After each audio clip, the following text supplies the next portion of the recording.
Lle wyt ti'n teimlo fel bod ti'n perthyn? Os na fan gwyllt, copa neu goedwig sy'n ti yn teimlo fel adre. Falle bod e ar stepen dy ddrws neu'n lleoliad pellenig llawn atgofion melys ag antur. Pwy sydd yna efo ti? Teulu? Ffrindiau? Cyfeillion newydd? Neu falle bod ti ar ben dy hun, jyst ti a'r map a'r mynydd. I fi, dyma lle dwi'n perthyn. Efo criw o bobl sy'n anturio ar hyd a lled Cymru fel rhan o fenter Everybody Outdoors. Fe sefydlon ni'r grŵp yn arbennig i bobl Maint Plus. Dyn ni gyd o gefndiroedd gwahanol iawn ond yn cariad at yr awyr agored sy'n yn clymu ni at ein gilydd.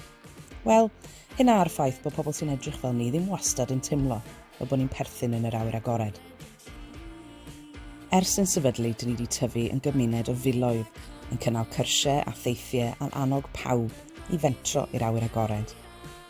Mae digon o le i ni gyd ar y mynydd, a gyda Everybody Outdoors dwi'n cyfarfod bobl sy'n yn ysbrydoli fi, yn ehangu o'r welio ni, a fi'n cael ambell i hosan sogi yn y fargen. Fan hyn, dyma lle dwi'n perthyn.